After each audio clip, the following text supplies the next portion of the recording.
सलाद और फ्रूट चाट तो आपने बहुत खाई होगी। आज मेरी रेसिपी से बना कर देखिए रशियन सैलेड, बहुत ही मज़ेदार, जायकेदार और बहुत ही टेस्टी बनता है। तो ज़बरदस्त रशियन सैलेड की रेसिपी शुरू करने से पहले चैनल पर न्यू है तो सब्सक्राइब कर लें। वीडियो पसंद आए तो एक प्यारा सा लाइक और एक प्यारा सा कमेंट कर दें। तो ज़बरदस्त से झटपट बनने वाला ये रशियन सैलेड की रेसिपी शुरू करते हैं। बिस्मिल्लाहिर्रहमानिर्रहीम। तो यहाँ मैंने ले लिए हैं अंगूर, तकरीबन 2 कप के बराबर अंगूर है मेरे पास। बड़े साइज़ के अंगूर है। इसे मैंने अच्छे से धो लिया है।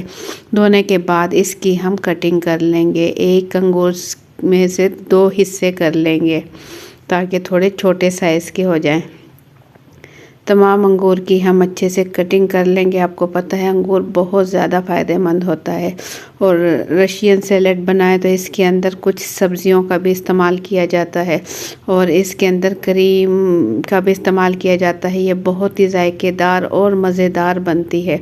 फ्रूट के बहुत ज़्यादा फ़ायदे हैं। अगर आप रशियन सैलेड की एक छोटी प्याली भी खा लेना तो आपको कुछ और खाने की ज़रूरत नहीं पड़ेगी। ये इतने ज़्यादा हेल्दी और ताकतवर होता है। तो तमाम अंगूर की हम कटिंग कर लेंगे। इसके बाद जो बाकी के फ्रूट है उसे भी हम कट कर लेंगे। सेब ले लेंगे हम, सेब की कटिंग करेंगे। सेब मेरे पास हैं 3 छोटे साइज़ के मेरे पास सेब हैं और इसकी मैं कटिंग कर लूँगी। इसके जो एक्स्ट्रा पार्ट्स हैं तमाम उसे मैं ज़ाया कर दूँगी। पहले मैं सेब में से एक्स्ट्रा पार्ट ज़ाया कर दूँगी, इसके बाद मैं इसकी कटिंग करूँगी। तो फ्रूट में कोई भी फ्रूट आपके पास हैं, आप इसका सैलेड तैयार कर लें। मेरे पास जो फ्रूट हैं ये मैं आपके सामने रखे हैं, तो इन्हीं का मैं सैलेड तैयार करूँगी। सेब है मेरे पास, खरबूजा है, अमरूद है और केला है और अंगूर है। तो सेब की मैं कटिंग कर रही हूँ। ये देखिए छोटे छोटे साइज़ के हम कटिंग कर लेंगे। ना तो बहुत बड़ा साइज़ रखेंगे ना ही बिल्कुल छोटा, यानी कि इतना कि सैलेड में अच्छा लगे। इतना साइज़ हम सेब का कर लेंगे। ये देखें एक सेब की इस तरीके से कटिंग करेंगे। छुरी की मदद से कटिंग बोर्ड पर रखते हुए इसकी हम झटपट से कटिंग कर लेंगे। इसके बाद यहाँ मैंने ले लिए हैं अमरूद। 2 अमरूद है मेरे पास। इसके मैं एक्स्ट्रा इससे कटिंग कर दूँगी और इसके बाद इसे काट लूँगी।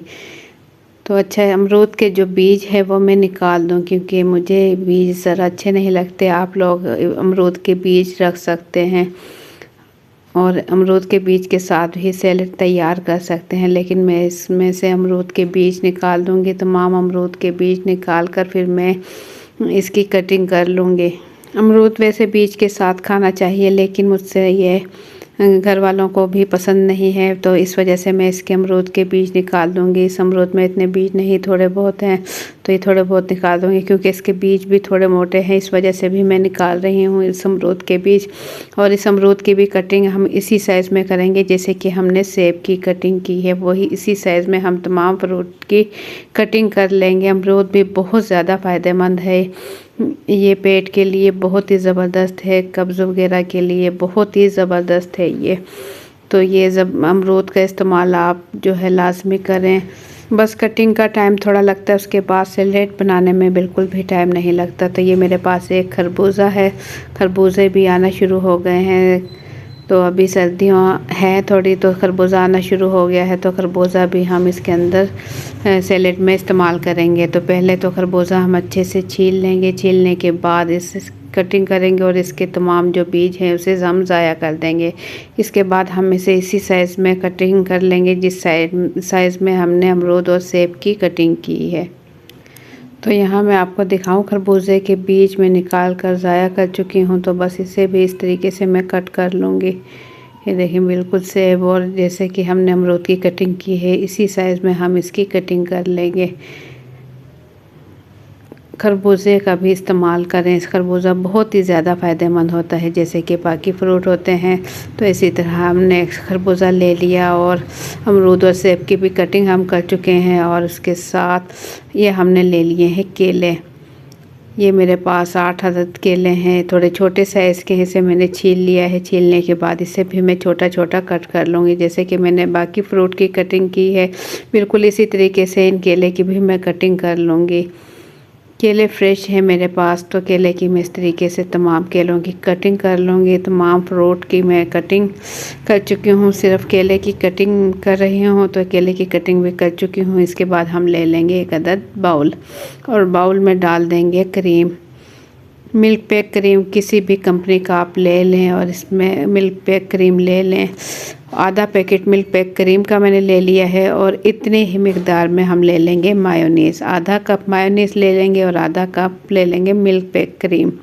ये दोनों चीज़ लेने के बाद हम इसमें डाल देंगे थोड़ा सा स्पाइसेस में हम ले लेंगे काली पिसी मिर्च, 1/4 टीस्पून काली पिसी मिर्च इसमें डालेंगे और चाट मसाला डालेंगे इसके अंदर हम आधा चाय का चम्मच। ये दोनों चीज़ें डालने के बाद इसकी हम मिक्सिंग कर लेंगे अच्छे से। चम्मच या कांटे की मदद से भी इसकी मिक्सिंग कर सकते हैं, बहुत ही आसानी से इसकी मिक्सिंग हो जाएगी। ये बहुत ज़्यादा सख्त है, थोड़ा गाढ़ा है, तो इसमें हम थोड़ा सा दूध का इस्तेमाल करेंगे। खुला दूध हम थोड़ा सा डालेंगे बिल्कुल। पहले हम इससे अच्छा सा मिक्स कर लेंगे। देखिए इसकी मिक्सिंग अच्छे से हो चुकी है। काली पिसी मिर्च और चाट मसाला हम इसमें डाल चुके थे। ये थोड़ी सी मलाई थी मेरे पास, दूध वाली मलाई, ये इसके अंदर हम डाल देंगे। आधे कप से कम है ये मलाई और ये इसके अंदर डालकर मैं इसकी भी अच्छे से मिक्सिंग कर लूँगी। इसके बाद एक बड़ा सा बाउल ले लूँगी, इसमें डाल दूँगी सेब और इसके बाद मैं इसमें डाल दूँगी खरबूजे जो कि हमने कटिंग किए थे और इसके बाद इसमें डाल देंगे ये मेरे पास है आलू। इतने ही मैंने आलू ले लिए, एक कप आलू का ले लिया है। देखिए मैंने इसे छोटा छोटा काट लिया है। आलू मैंने उबाल लिए थे, उबाल कर छीले और इसे छोटा छोटा काट लिया और इसके बाद इसमें डाल देंगे अमरूद और साथ ही इसमें डाल देंगे कटे हुए अंगूर। और ये मेरे पास मटर हैं आधी प्याली, ये मैंने मटर उबाल लिए हैं। ये देखिए अच्छे से गले हुए हैं मटर और इसमें डाल देंगे। रशियन सैलेड में ये तमाम चीज़ें डाली जाती है, यानी कि आलू भी मटर भी और जो हमने केले कट किए थे वो केले भी इस टाइम इसमें डाल देंगे। और ये डाल देंगे हम मैक्रोनी, 1 कप ही हमने ले ली है मैक्रोनी और मैक्रोनी भी मैंने अच्छे से उबाल ली है। मैक्रोनी किसी भी शेप की आप ले सकते हैं। तमाम चीज़ें डालने के बाद जो हमने मायोनीज़ और क्रीम मिक्स की थी वो इसके ऊपर डाल देंगे। तमाम क्रीम और मायोनीज़ इसके ऊपर डाल देंगे और इसके बाद हम इसे मिक्स करेंगे, चम्मच की मदद से मिक्स कर लेंगे इसे अच्छा सा मिक्स कर लेंगे। तमाम जो फ्रूट्स वगैरह हैं इसकी हम अच्छे से मिक्सिंग कर लेंगे। तो रशियन सैलेड हो रहा है तैयार इतनी देर में। अगर आप लोगों को मेरी वीडियो पसंद आती है तो एक प्यारा सा लाइक कर लें, चैनल पर न्यू है तो सब्सक्राइब कर लें और मेरी वीडियो अपने फैमिली और फ्रेंड में भी शेयर कीजिएगा। तो ज़बरदस्त रशियन सैलेड यहाँ हो रहा है तैयार। ये देखें माशाल्लाह से बहुत ही खूबसूरत देखने में और खाने में तो बहुत ही जायकेदार और मज़ेदार बना है ये रशियन सैलेड। तमाम सैलेड की हम अच्छे से मिक्सिंग कर लेंगे ताकि जो क्रीम और मायोनीज़ हमने मिक्स की थी वो तमाम फ्रूट्स पर अच्छे से लग जाए। तो रशियन सैलेड हमारा हो रहा है तैयार। एंड में हम इसके ऊपर डाल देंगे बारीक कटे हुए थोड़े से बादाम और थोड़ा सा हम डालेंगे इस पे चाट मसाला थोड़ा सा छिड़क देंगे ताकि इसकी खूबसूरती में इजाफा हो। और इसके बाद इसमें डाल देंगे थोड़े से बारीक कटे हुए बादाम और किशमिश ताकि ये देखने में तो खूबसूरत लगे ही, खाने में तो है ही जायकेदार और देखने में भी खूबसूरत लगे। तो मज़ेदार और जायकेदार रशियन सैलेड हमारी बिल्कुल तैयार हो चुकी है, खाने में बिल्कुल परफेक्ट बनी है। आप एक मरतबा ज़रूर ट्राई कीजिएगा, मेरी रेसिपी से आपको बहुत पसंद आएगी। तो आप लोगों को पसंद आती है तो एक प्यारा सा लाइक कर दें और चैनल पर न्यू है तो सब्सक्राइब कर लें। तो आप लोगों को मेरी आज की वीडियो कैसी लगी अपना फीडबैक कमेंट्स के ज़रिए ज़रूर दें। चैनल पर न्यू है तो सब्सक्राइब कर लें। तो मुझे दें इजाज़त, अपना बहुत सा ख्याल रखें, दुआओं में याद रखें। इंशाल्लाह फिर मिलेंगे एक अच्छी सी रेसिपी के साथ। अल्लाह हाफिज़।